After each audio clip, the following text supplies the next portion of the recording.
Yo, what it do, fight fans and family? It's the man Stan, and once again, you watching Stand on Business Boxing. So, huge news, man. A couple days ago, Coach Calvin Ford, we know who that is. That's Gervonta Tank Davis, faded trainer, glorified trainer, head coach, the man that set him on the path he is on now, out here knocking MFs out left and right.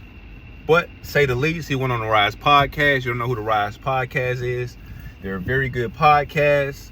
I want to say out of Baltimore or Philly area. Don't quote me on that.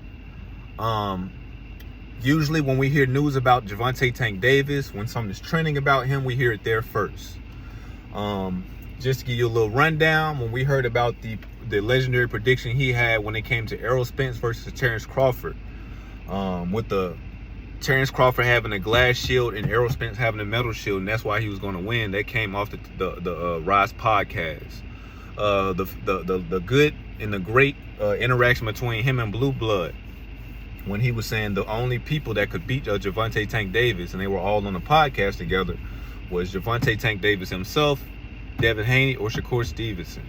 That was off the Rise Podcast. So, to say the least, they are very, very locked in and keyed into Camp GTD, Tank Davis camp. But that's enough about that. Let's get back to what Coach Calvin Ford had to say. Good news indeed. Because nobody wanted to see Gervonta Tank Davis fight a Isaac Cruz for a second time. I'm sorry. I know it's a lot of Mexican fans out there, man, but y'all know doggone well that Isaac Cruz does not deserve a Gervonta Tank Davis run back. He did not look decent at all in his last fight. And I say, without the shadow of a doubt, he lost to Giovanni Cabrera. But it's enough about that. Let's get on to the news that Coach Calvin had to share. So, like any interview with Coach Calvin or anybody has anything to do with Gervonta Tank Davis, they ask about, man, what fights we got coming up for Tank Davis, Now, it was all but confirmed that Tank Davis will be fighting Isaac Cruz for the next fight, the next match. Coach Calvin had been doing his rounds, Fight Hub, Fight Media, all those big fight sports entertainment groups. They were asking him about, who Tank got coming. And they were saying, we looking at Isaac. He has a lot of Mexico behind him. He's grown himself since he fought us. He's knocked out a couple of opponents, which he has, but he did not look good in that last fight. Let it be known. We down to give him a run back. So everybody was like talking about that. A lot of people speculating it's probably going to be Isaac. Nobody want to really see the fight. But, man, it's boxing. You take what you can get, especially from a household name like Tank Davis, the second face of boxing behind Canelo, in my opinion. And on the Rise Podcast, he had to say that when they asked him about, so what Tank got lined up, man? What y'all going to spill the beans? Y'all going to let us in? Y'all going to let us know? He said, man, I can't tell y'all now because it's in negotiations. We trying to get over the last hurdle. Right? Yeah. The fight is going to be, quote unquote, world turning. When you think about that, and first of all, though, we got to analyze Coach Calvin's devotion to Gervonta Tank Davis and him as a fighter. He believes the world is at Gervonta Tank Davis' fingertips, and a lot of other people do too, with great heathens, because Tank Davis is a great fighter. But anything Tank Davis does, Coach Calvin, he gonna big up. But world changing, it's not Isaac Cruz no more, because if it was still Isaac Cruz, he would have said that. He's already been making his rounds. So, with that being said, man, I was thinking last night, I got a couple people that are at the forefront for a mega bout against Gervonta Tank Davis that could be world changing in Coach Calvin's eyes. And I'm going to list these guys in descending order from the best possibility to the worst. At the top of the list, I have, I hate to say it, Sean O'Malley. I made a short last night and I did not list him, but I saw a tweet on Twitter about Sean O'Malley calling out Devin Haney. And I thought about it. I said, he recently called out Tank Davis. This man is really trying to play gambling at the casino just to get one of these fights. He know he's going to make more money. Yeah. World changing. Sean O'Malley. Tank just did a prison sentence. You're a little rusty. Even though he's been highly active this year. Could be. And it's going to be big money in that fight. We know it's going to be big money. Of course, Sean O'Malley is not declared as, say, a Conor McGregor, the man that Floyd beat for his 50th win all those years ago. But he is declared, to say the least. And UFC fans are going to tune in. Why? Because they believe boxing cannot hold a candle to UFC. And that's the bottom line. That's how they believe. I don't know why, but that's always been a sentiment, man. Enough about that. That's number one in the running. Number two is going to be Frank Martin. And hold on, let me break it down and say why I'm not saying these other guys. There's three guys I'm saying: Sean O'Malley, Frank Martin, and I'll give you the third guy last. Shakur Stevenson has a fight lined up with Edwin De Los Santos. That would be world changing, but we know the fight's not happening anytime soon. We got to see how he does with Edwin De Los Santos, in which Edwin De Los Santos is a live dog. Ring IQ, punching power, speed, footwork, defensive ability. It's not going to be an easy night for Shakur, but we know what he is and what he brings to the table. I favor Shakur in that fight. Devin Haney is all but finalized a deal with Regis Progress at 140 for his strap.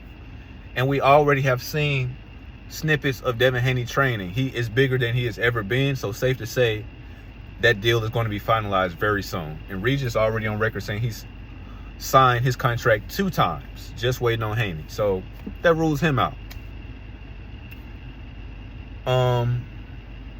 Isaac Cruz. I just gave you guys a rundown why it wouldn't be him, because Coach Calvin would just come out the woodwork and say it. So that leaves Frank Martin, Teofimo Lopez, and Vasily Lomachenko. I do not think it's going to be, well, let's get back to Frank Martin. Frank Martin, I think it might be Frank Martin because Frank Martin's name is buzzing around the boxing world right now.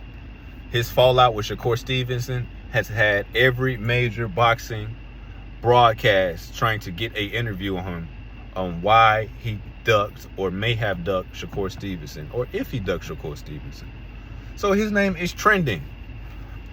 He has been very mute about the details of that fight. Meanwhile, Shakur Stevenson has been made multiple tweets calling Frank Martin a duck, giving us an insider story on what happened. All Frank Martin has said through tweets or social media is, I did not ask for 50-50, and I ain't duck in the story. So he's been very mute on what happened with him and Shakur Stevenson and why he turned down a fight. And it very well could be because a fight with Tank is lined up. That is the only thing that would save face with his fans and the fans of the sport of boxing. And we also know he is freed up to fight. Add to that, he is part of PBC, and we know how all these promotional companies like to keep money in-house. Makes a lot of sense. Frank Martin is definitely a good fight for Gervonta Tank Davis. And it won't be the easiest fight, but it will be a huge fight. And Frank Martin has been posting snippets of him training for like it looks like a fight. I mean, doing workouts in the gym, strength training, core conditioning, you name it. He looked like he getting fight ready. But that's the second guy that could be on the list. Third is Teofimo Lopez. Teofimo Lopez is not at the top of my list or above Frank Martin, because yes, it's very real. It could be a fight between Teofimo Lopez, but taking into consideration that Teofimo Lopez just won his first strap against the former undisputed champion at 140 and Josh Taylor. We know that Teofimo Lopez wants to get away from TR. I don't think that he would jump at the chance to fight Tank Davis, knowing he's going to have to split that pot with TR. And on top of that, we know Tank Davis is not moving up to 140. He already said that's the weakest he ever felt against Mario Barrios when he fought him for that interim championship. Now, being the second face of boxing, whoever's coming at you going to have to go to your terms. And Teofimo, I do not see moving down or wanting to fight Tank Davis right now. So that's why I put him at number 3. Now, could it be really real? Maybe a catchweight or something like that? We will see.